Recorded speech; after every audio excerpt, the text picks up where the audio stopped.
What up my fellow Space Cadets? Today I'm going to show you the new citraVR emulator for the Quest 3.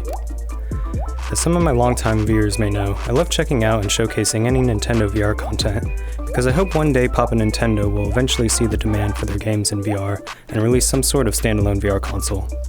Now, excuse me for a minute while I go take a quick huff of copium.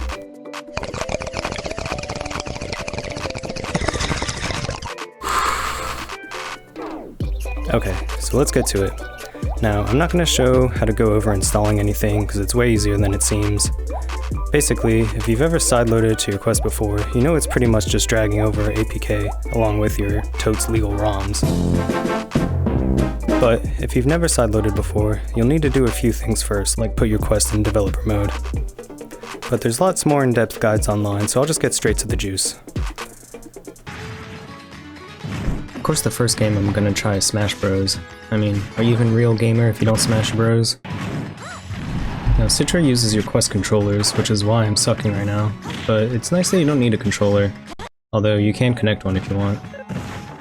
It does have some light stuttering, but it's really cool to see the 3D effect, and it reminds me of the N64 Smash Bros, where Master Hand is playing with the figures on the table.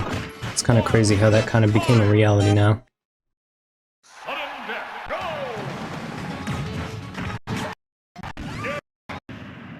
Next, I tried Mario Kart, which was kinda stuttery at first as well, but I read it was due to the shaders needing to be cached at first. Once I got around the track once, it was generally pretty playable at that point. On Citra's GitHub, you can actually find an Excel document where they compiled a list of all the game's compatibilities so you can see which ones run well and which ones have issues like stuttering and whatnot. There's also suggestions for changing the settings so that games can run better, like changing the resolution or the shader type. They're actually all peer submitted, so if you wanted, you could edit them as well. Now, I tried Ocarina of Time next, but I didn't stick around too long in here because I'm already at the water temple and ship of Harkinan, and I don't feel like replaying it all that much. But it is really cool seeing it in 3D. It's actually the same sort of deal with Majora's Mask for me. I just recently 100%ed it semi-recently. Well, except for that stupid arrow minigame with the trash N64 aiming, so technically it was like 98%ed it. But it did give me the opportunity to at least try to load the restoration project and HD texture mods to see if it would run. Unfortunately, it didn't seem to work out for me. Supposedly, if you add a certain file structure to your Citra game directory, you can then just place the mods in there like as if it was regular Citra on your PC, but for some reason it just wouldn't load at all for me when I tried. You're supposed to like put the game ID that goes to your ROM, and I looked it up and put in the one that I had for my ROM, but I don't know, it just didn't take. If anyone figures it out, feel free to comment below.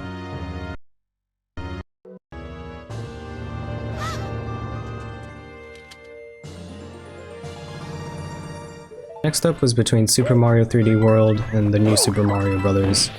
I've been playing Mario Wonder, so I didn't want to do 2D at the moment, so I picked the Mario 3D World instead.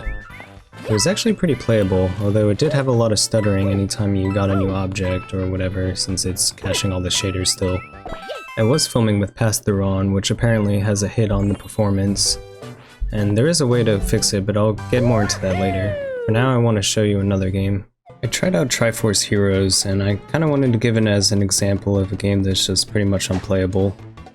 Here you can see that the shaders are caching for the first item, but when I pick up the next one, it's already cached, so it doesn't lag as much. That's kind of like the underlying stuttering reason for most of the games. But then you can see like every new animation it goes through, it just has to go through that shader caching and it just completely destroys the FPS. Now granted, the emulator is still in beta status, so hopefully things will improve as time goes on. To kind of get back to what I was saying when I was mentioning that there was a way to make it run better, they added this new Immersive Mode by Lubos, which basically stretches the background out so it kind of feels more like a VR experience rather than just a giant DS in front of you. So like here in Sonic Lost Worlds, it stretches out the edges so that it's basically like a giant curved widescreen monitor. You do still see the edges if you look to your sides, but when you're playing, you're kind of more immersed into the middle, so it feels more like an actual VR game. And since you're not running pass-through with this setting on, it does seem to help out a lot with the stuttering and the FPS drops, aside from the shader caching anyway. Unfortunately, it doesn't work with every game, like Smash Bros for example. I don't know why it has this big box around it, but it would have been cool since you can see more of the level around you. Or like in Animal Crossing, it worked well in certain scenes where you're like enclosed in a small area. And just to derail for a second, it's actually kind of cool that you can use the controllers as a stylus. But in other areas, it gave some crazy trippy visual artifacts.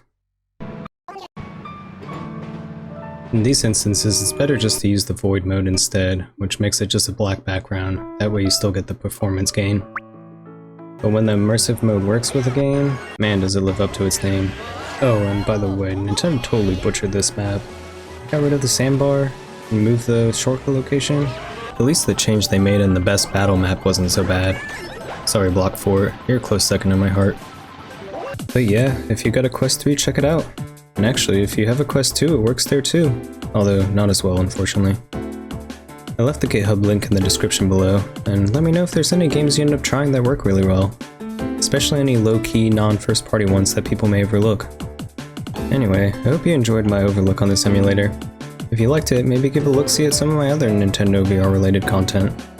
Well, it's been fun. I'm a space goat #1!